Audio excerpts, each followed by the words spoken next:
Perbakin menyiapkan sebagai tuan rumah, dan yang satu penyiapan untuk kita menjadi peserta event yang akan terlaksana. Sebelumnya venue yang kita buat ini bukan venue dadaan, akan tetapi venue yang sudah biasa kita pakai untuk latihan ataupun event-event open di kejuaraan menembak.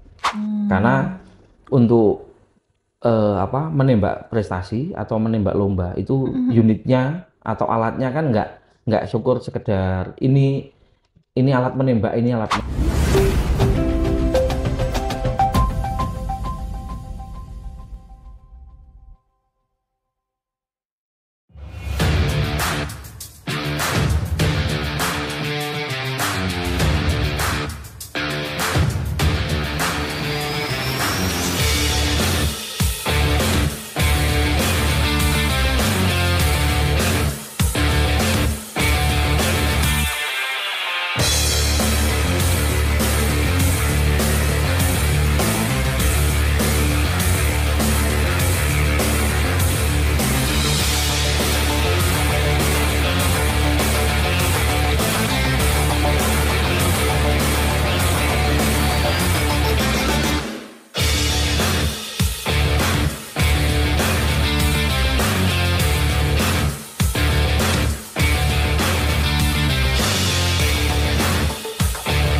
Assalamualaikum warahmatullahi wabarakatuh. Halo sahabat bulu tangkis, kembali lagi nih di podcast PBSI Kabupaten Malang.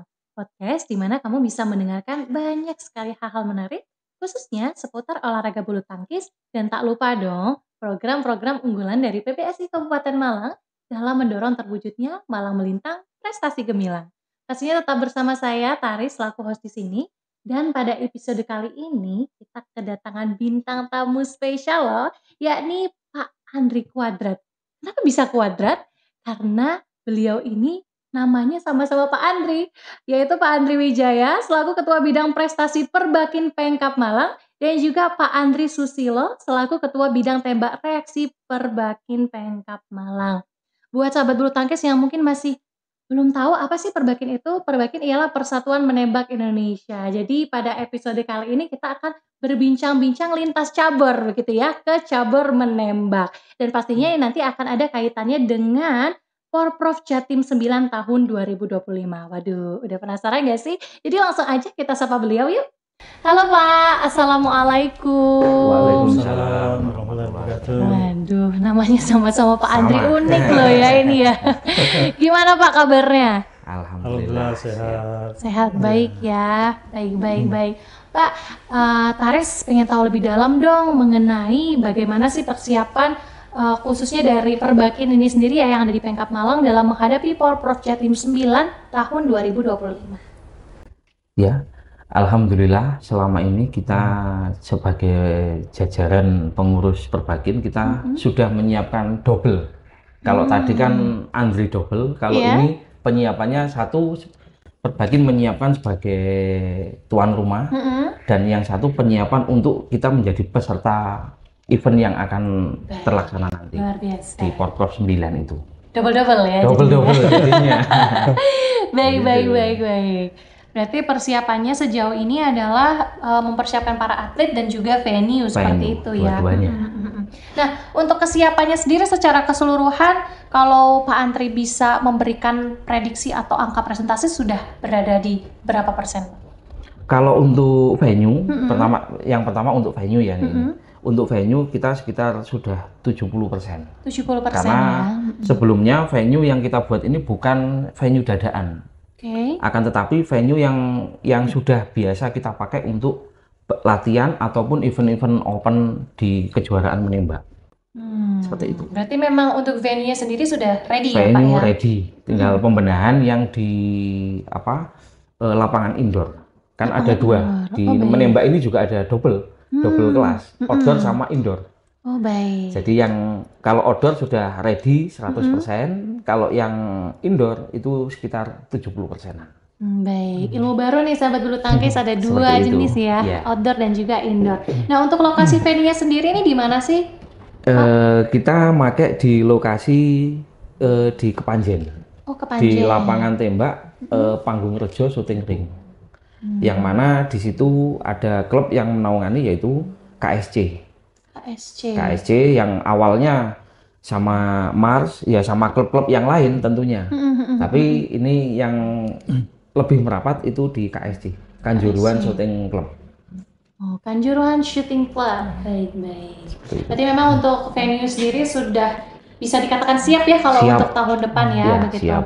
Baik. Nah, apakah dari venue ini sendiri itu memiliki kekurangan yang mungkin masih belum bisa atau sudah bisa diantisipasi oleh Pak Andri dan juga Perbakin?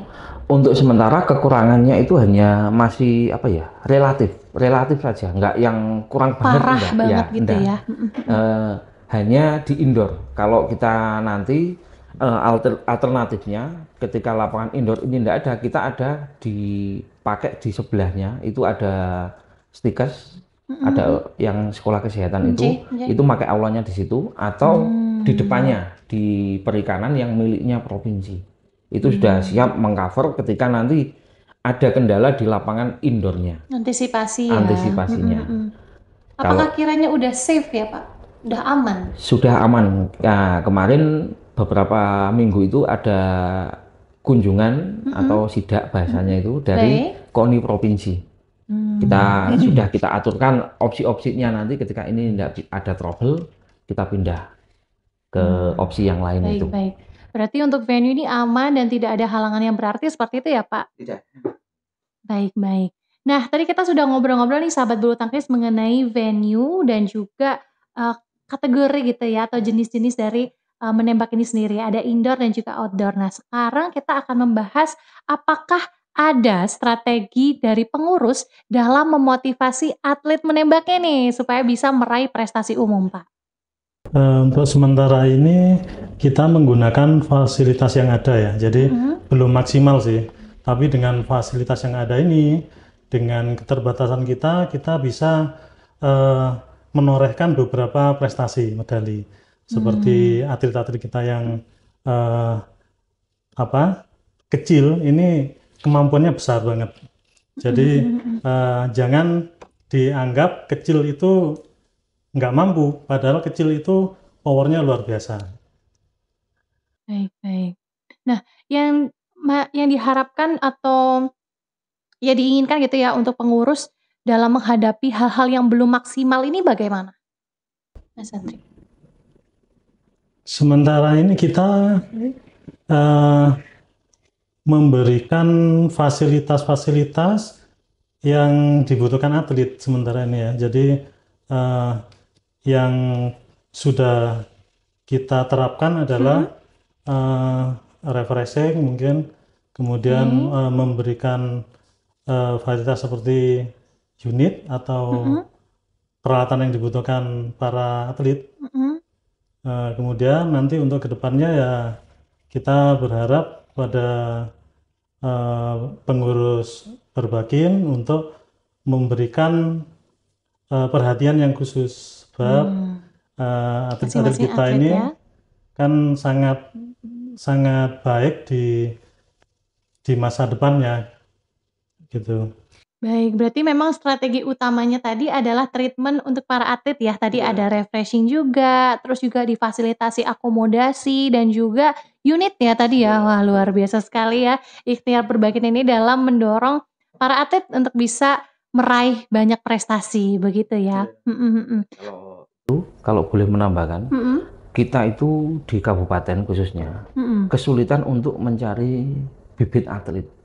Karena ya memang mungkin olahraga menembak itu nggak umum kayak olahraga lain gitu. Jadi betul. Hanya tertentu. Kalaupun nanti penembaknya itu banyak, tapi ketika dia sudah masuk ke rule-nya prestasi, dia pasti mundur.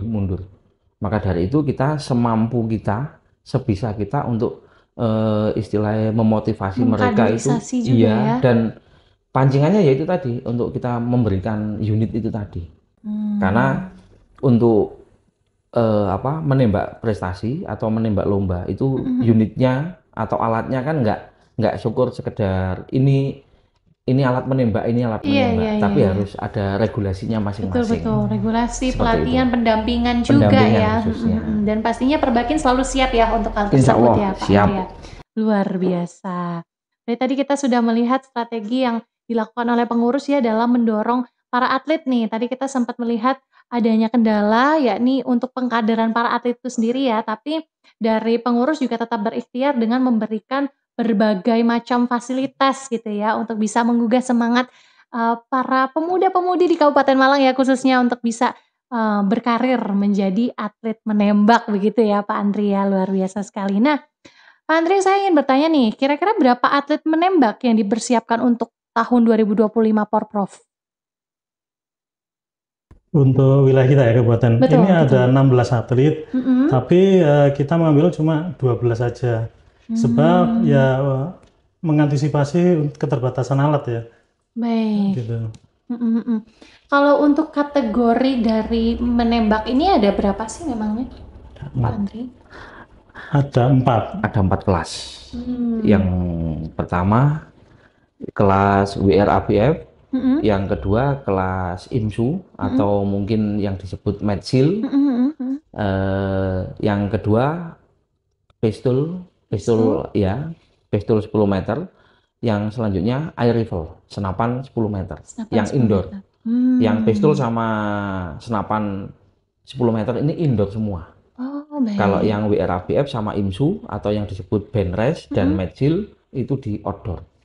Gitu. Baik. Berarti 12 atlet ini nanti akan dipecah ke 4 kategori Akan begitu dipecah ya? seperti itu. Karena yang rifle ini yang kita mungkin kayaknya belum bisa memadai, belum bisa mengakomodasikan karena memang satu sisi kita benturan dengan alatnya. Iya, unitnya tadi ya. Itu, ya.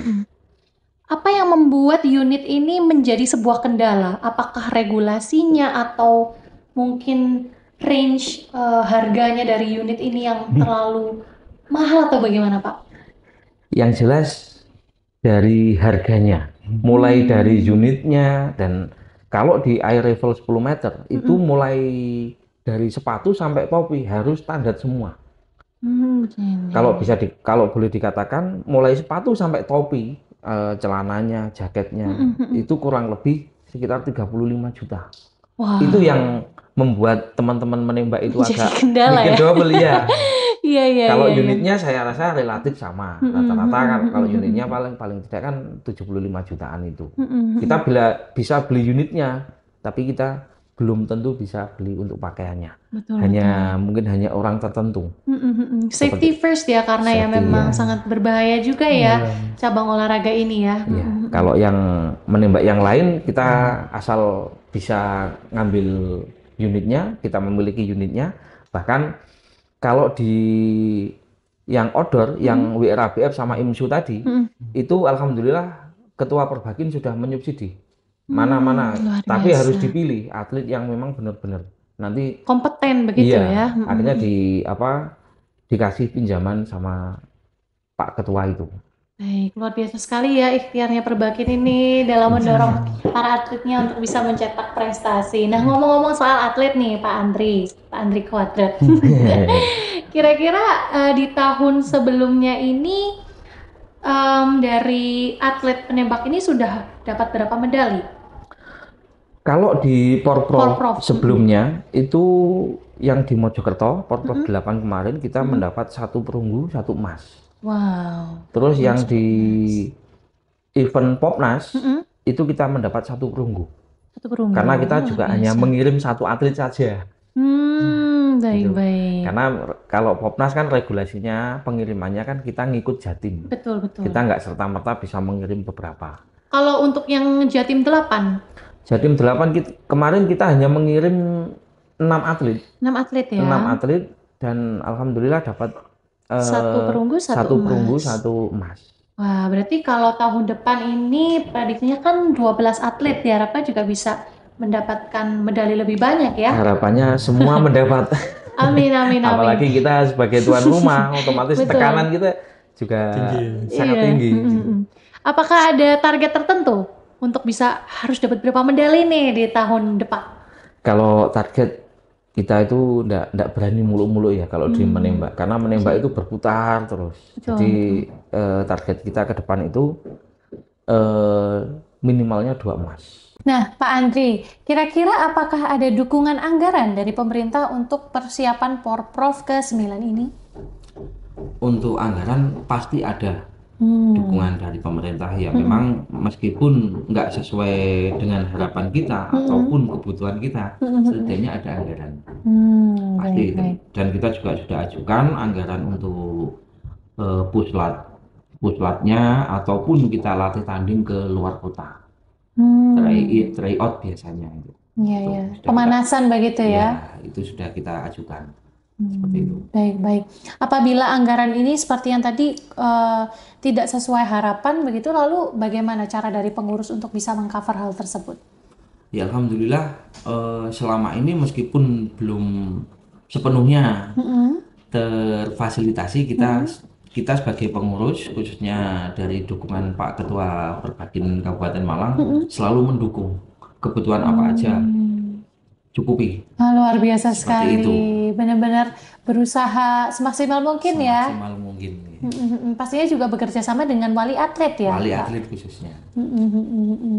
Berarti bagaimana ketua ini dan juga pengurus bisa menjembatani atlet dan juga wali atlet dalam mendorong prestasi atlet begitu ya. Betul.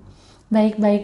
Nah, sahabat bulu tangkis, kita tadi sudah berbincang-bincang banyak ya dengan Bapak Andri Quadrat ini mengenai cabang olahraga menembak dan juga persiapannya sudah sejauh mana menuju Porprov Jatim 9 tahun 2025 mendatang. Nah, sebelum menutup episode podcast kita pada kali ini, mungkin dari Bapak Andri bisa memberikan kesan, pesan, dan juga harapan untuk atlet yang akan berjuang di Porprov Jatim mendatang. Ya. Dari saya, apalagi saya juga dari bidang prestasi, tetap semangat. Apapun alasannya, tidak ada alasan untuk tidak latihan. Tetap semangat biar tercapai apa yang akan kita targetkan. Mantap, luar biasa. Kalau dari Bapak Andri? Ya, tetap semangat. Jangan lupa berusaha dan berdoa. Semua hasil apapun kita pasrahkan kepada Tuhan Yang Maha Esa.